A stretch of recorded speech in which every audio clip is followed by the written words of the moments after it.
So the first day after I quit my job, um, I got up in the morning and took my daughters to school, and I didn't know what the fuck I was gonna do when I got home. I was like, I could clean this nasty motherfucker up.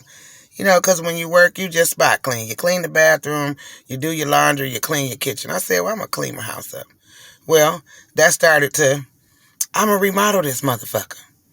To, girl, sit down and get a plan before you spend all your mattress money. This was October of, when did I fucking quit that job? October of 2019. So,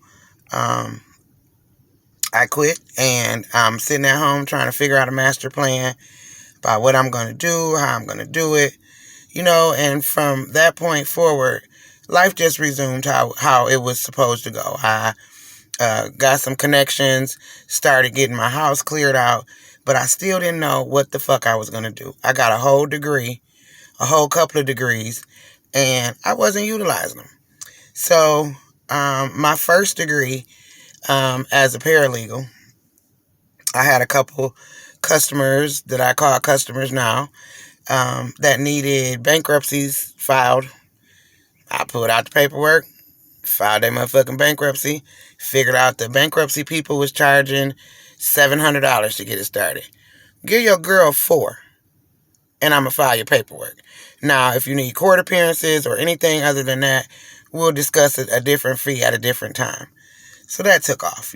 I figured my house and my car was paid for, so I wasn't in a financial bind to where, oh my God, I got to start selling pussy this week. I got to start sucking dick every day. I wasn't in that type of situation.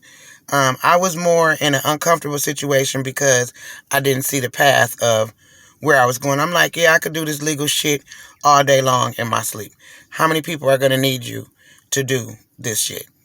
I don't know. I've always hustled something from birth, from the womb. I didn't always hustle something. I'm a hell of a mouthpiece, in more ways than one. But I've always hustled something. So I knew that the hustle was going to come. I just didn't know if it was going to be a legitimate hustle or if it was going to be, I got to watch my back hustle. But I knew that this oldest girl at college at Michigan State who wanted to be grown but didn't necessarily know how to be grown at this point in time. My middle baby who was graduating, I'm paying for braces, I'm paying for all of this other bullshit, and I'm just thinking, how am I going to survive doing 2 or 3 bankruptcies a week? I didn't know. I just didn't know. So I muddled through it, and I started doing home health care for, my city and people who couldn't do things for themselves.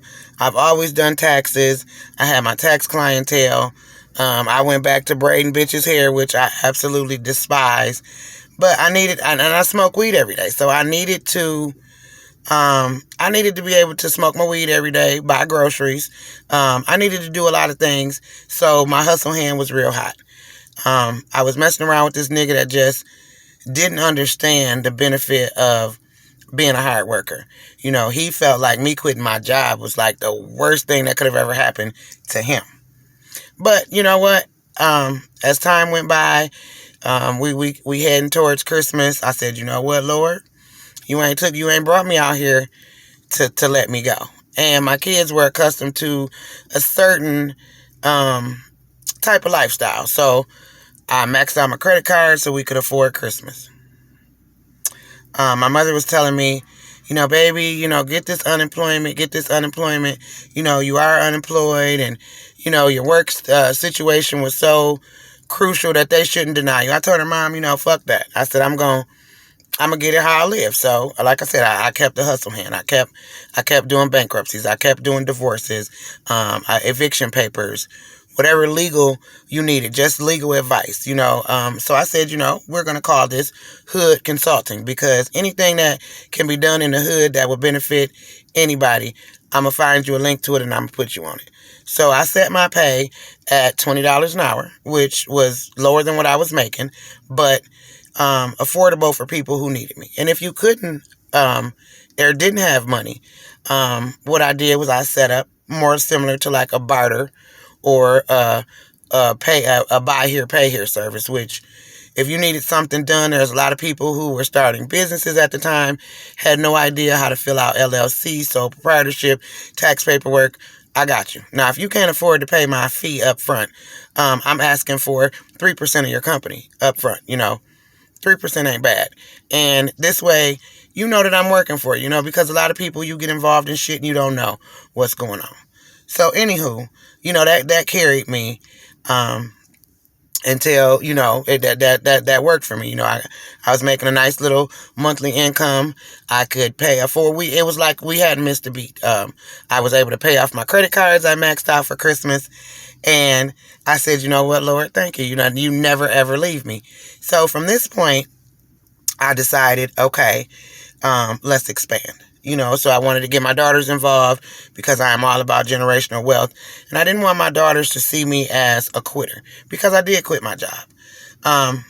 So like around April 2019, I always go to this annual trip to Denver. I went with the deadbeat guy. And I just knew then that, he wasn't, his future and my future were not going to intertwine. I knew that, I had to do more, and I gotta get this sorry ass nigga out of my life, because if I didn't, it wasn't gonna be good for me. So, as days went by, I met 27. Now, when I met 27, it's funny because he got on my goddamn nerves, and I wasn't looking for anything. I was trying to get out of something, but I wasn't really looking for nothing. And 27 was just a jerk. He was real bossy, and my cousin Boogie took us out to breakfast. And we went to breakfast, and me being a bitch that I am, I didn't appreciate his conversation or anything. So it was a funny encounter, and we ended up spending a day together.